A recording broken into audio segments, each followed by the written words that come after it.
Peruvian transportation workers are holding a 24-hour strike due to the government's lack of response to their demands and the economic losses caused by the COVID-19 pandemic. This Wednesday, India reported a record daily surge in new coronavirus cases for the second time in 4 days. This Wednesday, Rwanda marked the 27th anniversary of the 1994 genocide against the Tutsis and moderate Hutus.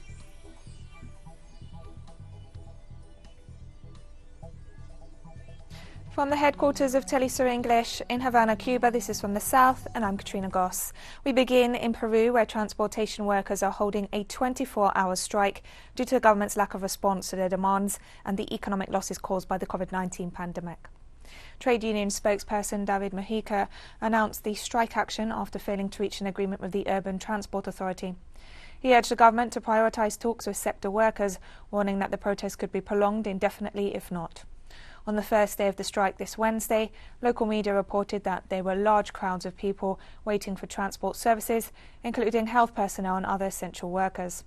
The strike comes just 4 days before the general elections, to be held on Sunday.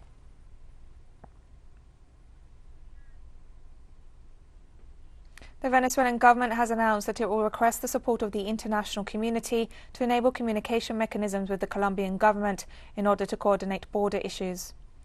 The announcement was made by Venezuelan Foreign Minister Jorge Arias during a briefing in which he referred to the destabilizing acts promoted by irregular armed Colombian groups in the border state of Apure. The diplomat stated that he would appeal to the good offices of the government of Mexico in its capacity as president pro tempore of the Community of Latin American and Caribbean States to facilitate communication between Caracas and Bogotá. The foreign minister also pointed out that the initiative seeks to consolidate the region as a zone of peace.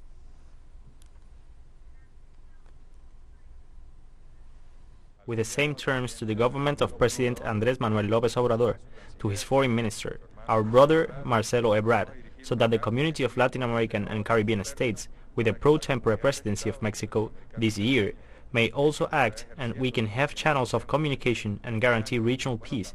Let us remember that in Havana, in December 2014, the community unanimously agreed on a zone of peace. In today's world, that zone of peace must be preserved. And the Venezuelan Foreign Minister also stated that he will request the mediation of the United Nations in order to promote communication between the authorities of Caracas and Bogotá. Secretary General, our dear Antonio Guterres, Your Excellency, how many times have we told you, Antonio Guterres, have we asked you? There is a concept in common law that is called back channel or track to diplomacy. Well, a channel that is not the official one, that is informal, to be able to communicate with Colombia so that there is a minimum of coordination between the public forces to tell the Colombian military about this operation that we are going to undertake, which will displace the irregular groups into their territory to capture them. We are going to give them the coordinates, we are going to give them the data, we are going to give them the dates on which we are going to act. The Foreign Minister added that the government will also request the support of the United Nations to deactivate the anti-personnel mines placed in Apure state by irregular Colombian armed groups. It was delivered with a fundamental objective, even though the Bolivarian armed forces has knowledge of these mines, and many of its members were trained in the process of deactivating these mines that are present in Central America. However, there are new technologies, contributions and protocols. That is why we want this institution dedicated to this issue and financed by governments to be able to advise our armed forces so they can disarm all the mines in the territory, so that no Venezuelan child, no farmer or soldier will be killed by one of these mines. The Mexican city of Ciudad Juárez, located on the border of the United States, recently opened a municipal gym as a temporary shelter for asylum seekers due to the increase in the migratory flow since President Joe Biden took office. The Human Rights Director of the local municipality reported on Tuesday that 46 asylum seekers from Honduras and Guatemala are currently sheltered in the Kiki Romero gym, of which 14 are children. He explained that they're provided with medical care, food and counselling services, and international organisations are ready to help them if they want to return to their country of origin. The shelter can accommodate up to 400 people. Upon arriving in the White House, US President Joe Biden announced a change on immigration matters and eliminated the Stay in Mexico program, which forced asylum seekers to wait in Mexico, often crammed in camps. However, the US government detained more than 100,000 asylum seekers in February, while predicting the largest wave of migration in 20 years.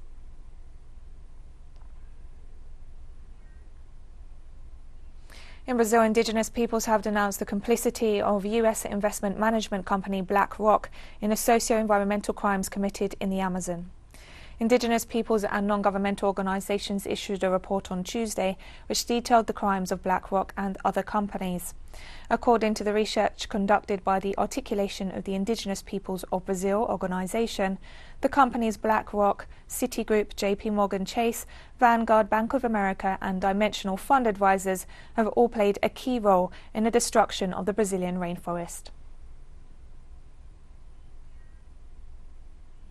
On Tuesday, a Honduran court began the trial against a former military officer accused of being the mastermind behind the assassination of renowned environmentalist and human rights defender Berta Cáceres. Protesters gathered in front of the court building in the Honduran capital to demand justice.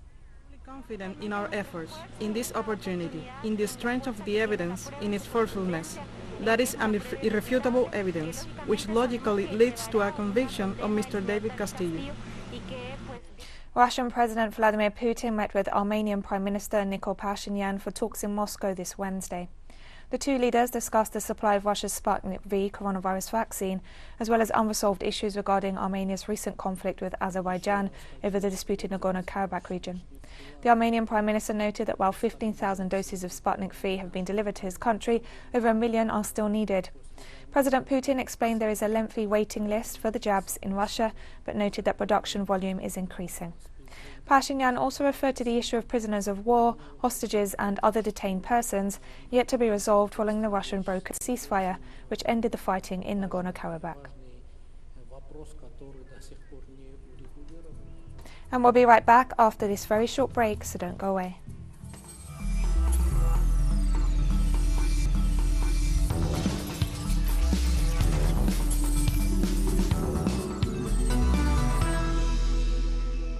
Welcome back to From the South.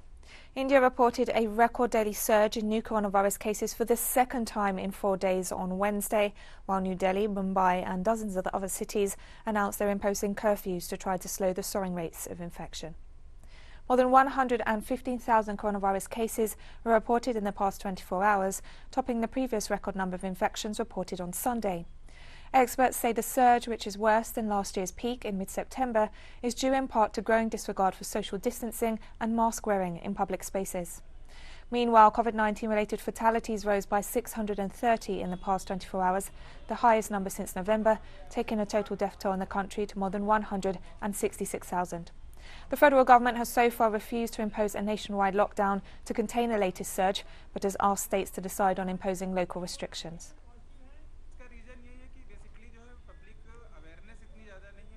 Croatia opened a mass COVID-19 vaccination centre for the elderly and those with chronic illnesses in the city of Zagreb on Wednesday.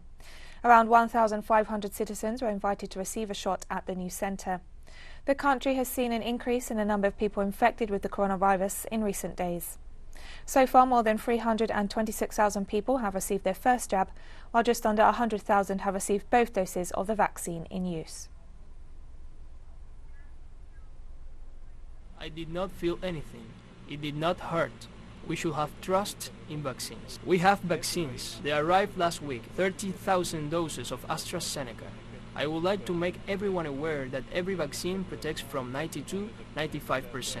But what is most important is that it protects 100% from the severe form of the illness and literally saves lives.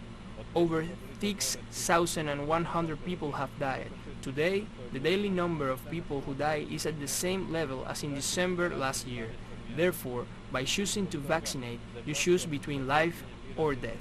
So, choose. France has now reported the highest number of COVID-19 cases in Europe at over 4.8 million and the third highest death toll at almost 97,000. As authorities implement new restrictions, many hospitals are at full capacity. The beds are all occupied. We have no vacant beds. We probably have 1 or 2 discharges in each module, so we will be able to transfer from ICU to respiratory intensive care patients. So at the moment we have no beds available. There is an extra sector in the intensive care unit, so obviously their staffing levels are not designed for it. so extra personnel are necessarily needed to deal with these patients. Argentina recorded its highest ever number of daily coronavirus infections on Tuesday. The Ministry of Health reported more than 20,000 new cases in 24 hours, taking the total number of infections in the country to more than 2.4 million. The province of Buenos Aires recorded half of the confirmed cases, and the metropolitan area of the capital announced a critically high level of hospital bed occupancy. The data was released as the government evaluates different measures to restrict the movement of people in a bid to curb the rise in infection rate. Health Minister Carla Risotti said the measures will be intensive, temporary and localised. Authorities stated the primary sources of infection are social gatherings and clandestine parties. There are high-risk and low-risk activities, and the measures that have the greatest positive impact to contain the pandemic are intensive, transitory, early and geographically localized measures to reduce the movement of people. We are working today, and in a later meeting with the province and the city of Buenos Aires, we are going to decide on the measures. The governments of Mexico and Argentina have requested debt relief for middle-income countries from the International Monetary Fund and the World Bank in the context of the COVID-19 pandemic. Authorities from both countries indicated that the initiative seeks to prevent a debt crisis resulting from the health emergency. Argentina and Mexico put forward the need to evaluate new mechanisms for middle-income nations to take advantage of new measures that the IMF is studying to provide a cash injection to poorer countries without adding to their debt burdens. They also proposed to evaluate the possibility of creating a specific fund within the global financial institutions which would allow debt restructuring. Mexican authorities are sure that both ideas have the support of countries such as Brazil and Canada. Over the last week, the United States, Brazil, and Argentina were among the 10 countries in the world registering the highest number of new infections worldwide. In areas of Bolivia and Colombia, cases have doubled in the last week. And all 4 countries in the Southern Cone have been experiencing an acceleration in COVID-19 cases, with uninterrupted community transmission in recent weeks. Residents of Ecuador's capital Quito offered their views as they prepare to head to the polls on Sunday as the second round of the presidential election is held amid an economic crisis worsened by the COVID-19 pandemic. The situation in the country is really serious because of the pandemic and everything. Yes, we Ecuadorians are thinking that hopefully the new government that comes in will do something for everyone, especially the vaccine, but it should really be for everyone. As we know, the cases of corruption that exist with VIP vaccines. President Rafael Correa left a legacy and we have to follow it. A legacy of work, a legacy of hope, and that is what we Ecuadorians want. That is why this Sunday we are going to vote all Ecuadorians are going to vote for list 1, Andrés Araúz president. Cuban President Miguel Díaz-Canel announced on Tuesday that new restrictions will be imposed as the country sees a surge in COVID-19 cases. The new measures were analysed in a meeting between the President, Prime Minister, scientists and experts to address the increase in the number of cases registered over the past few weeks. These measures include quarantining communities with a high number of infections, increasing police patrols to ensure that people are following the measures and the curfew currently in place, and the issuing of fines to those who do not comply with social distancing. In addition, the Ministry of Health explained that the presence of 5 new virus strains in the country, internationally recognised as highly contagious, is having an impact on the rising infection rate. And we have more stories coming up after this final short break, so stay with us.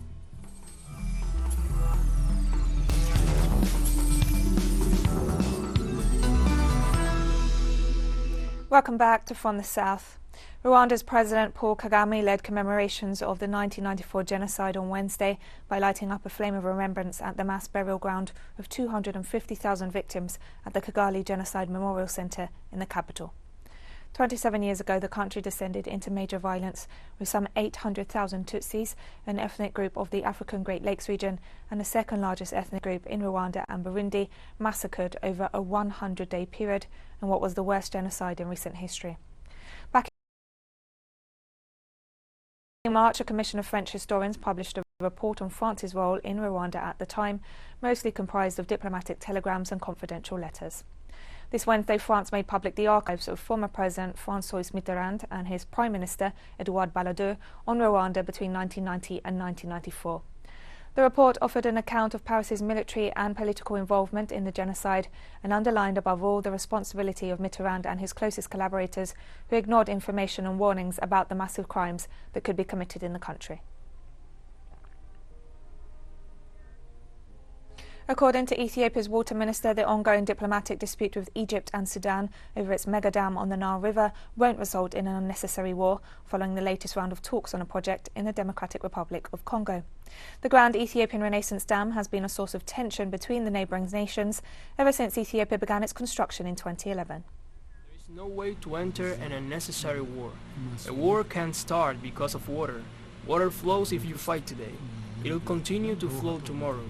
We don't know what will be tomorrow. Therefore, this kind of thinking is unnecessary, and exaggerating this kind of thing doesn't benefit any country. Congo's Constitutional Court on Tuesday certified the re-election of President Denis Sassou Nguesso 2 weeks after provisional results gave him a widely expected landslide victory. Rejecting an appeal by the opposition, Court President Auguste Iloki said Sassou Nguesso is declared elected with 88.4% of the vote. The March 21st election was boycotted by the main opposition party and overshadowed by the death from COVID of the president's closest rival, Guy Brice Parfait Kolelas, who only managed to secure 7.84% of the vote.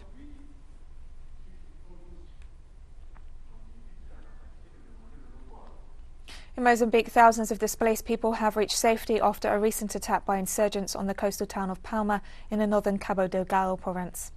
The attacks forced at least 11,000 people to flee Palma, with thousands more reported to be trapped inside the area. Civilians have been arriving in Pemba, Nangadi, Mueda and Montepuez by foot, road and boat since March 24th in the aftermath of the attack on the strategic town, the hub of a giant gas project featuring foreign investment. Humanitarian flights that initially helped to evacuate hundreds have now been suspended, pending further clearance by authorities. 3 years of turmoil in the north of Mozambique has displaced nearly 700,000 within the country, the majority during the past year. On Wednesday, Iranian President Hassan Rouhani described Tehran's nuclear negotiations with world powers in the Austrian capital as a new success for his country. The nuclear agreement have concluded that there is no solution better than the Joint Comprehensive Plan of Action, the 2015 nuclear deal, and there is no path except through the full implementation of the deal. The way I see it, nuclear talks in Vienna is a new success for the Islamic Republic of Iran. A new and fresh chapter started yesterday if our other party, meaning the US, shows seriousness and honesty. We want nothing else. We just want enough determination and sincerity. If they show such behavior, we can negotiate within a short period of time within 4+1 countries if necessary. And we stay in Iran, where a spokesperson for the Foreign Ministry confirmed that an explosion occurred on board the Iranian-owned Savis ship in the Red Sea on Tuesday. The explosion took place at around 6 a.m. local time off the coast of Djibouti. The vessel was partially damaged by the blast, and an investigation is underway to determine the cause. The spokesperson also noted that the ship is a civilian vessel that was in the region to ensure the safety of navigation and fight maritime piracy, acting as an Iranian logistics base. No deaths or injuries occurred as a result of the explosion. Nationwide protests against the February 1st military takeover in Myanmar are ongoing, with security forces continuing to crack down on demonstrators in various cities. In the east of the country, protesters scattered as troops fired tear gas to disperse them from behind makeshift barricades. In the country's north, the army opened fire with live ammunition against protesters at a makeshift camp in Calais town. According to local media, at least 7 people were killed. Demonstrators in Calais have been putting up fierce resistance to the daily crackdown, occupying an area in Tahan neighbourhood with makeshift barricades for days. At least 182 people were killed following the passage of Tropical Cyclone Seroja in Indonesia and East Timor. According to Indonesia's Disaster Management Agency, the death toll stands at 140 in East Nusa Tenggara and West Nusa Tenggara provinces. At least 61 others have been reported missing in the flash floods that affected the region. Heavy rain that continued for 9 hours caused dams in 4 sub-districts to overflow, inundating houses and rice fields. Meanwhile, executive authorities in East Timor reported the death of 42 people due to the natural disaster. Both countries warned of continued rainfall in the coming hours.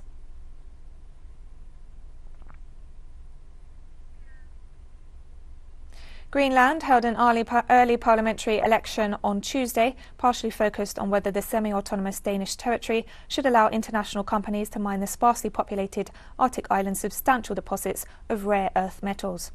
The snap election was called after the centre-right Democrats pulled out of the three-party governing coalition in February, leaving the government led by the centre-left Forward Party with a minority in the National Assembly. Greenland's outgoing Prime Minister, Kim Kielsen, pushed to give the green light to the Kavenifield mine, a project involving uranium and rare earth metals on the south of the island, developed by Greenland Minerals, an Australia-based company with Chinese ownership. And we've come to the end of this news brief, but remember you can find these and many other stories on our website at telesurenglish.net. You can also follow us on social media. We're on Facebook, Twitter, Instagram and Telegram. For teleSUR English, I'm Katrina Goss. Thank you for watching.